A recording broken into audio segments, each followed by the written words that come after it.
काय हो मंडळी, कारलं तर कोणालाच आवडत नाही, पण ही पद्धत जर वापरली ना तर नक्कीच तुम्ही कारल्याची भाजी आवडीनं खाल. 2 ते 3 कारले आहेत, ती गोल आकारामध्ये कट करून घेतली. त्यामध्ये मीठ घालायचं आणि 10 मिनिटासाठी साईडला ठेवायचं. त्यानंतर आहे छोटंसं वाटण बनवून घ्या. जसं की शेंगदाणं, खोबरं आणि लसूण, अद्रक, थोडंसं जिरं टाकून जाडसर वाटून घ्यायचं आणि त्यानंतर आहे ते जे कारलं साईडला ठेवलेलं होतं त्याच्यामध्ये पाणी घालायचं आणि स्वच्छ धुवून घ्यायचं. थोडंसं तेलामध्ये ते फ्राय करून घ्यायचं आहे आणि साईडला काढून ठेवायचं. त्याच कढईमध्ये जिरं आणि मोहरीचा तडका करून घ्यायचा आहे आणि एक मिडियम साईजचा कांदा टाकून घ्या. नंतर मिडियम साईजचं एक टोमॅटोसुद्धा टाकून घ्यायचं. जे वाटण बनवलेलं आहे ते यामध्ये टाकून घ्या आणि छान असं परतून घ्यायचं आहे.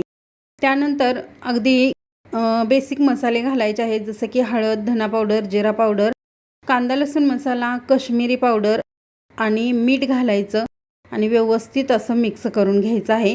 आणि त्यानंतर आहे ते थोडं पाणी वतायचं आहे, जेणेकरून हा मसाला आहे तो छान असा ग्रेव्ही झाली पाहिजे ह्याची. आणि त्यानंतर जे फ्राय केलेलं कारलं आहे हे यामध्ये टाकून घ्यायचं. मीठ आपण मगाशी टाकलेलं होतं त्यामुळं थोडंसं मीठ घालून घ्यायचं आहे. गरजेनुसार पाणी घाला. 5 ते 6 मिनिट ही भाजी शिजवून घ्यायची आहे. अप्रतिम चवीची कारल्याची भाजी तयार झालेली आहे.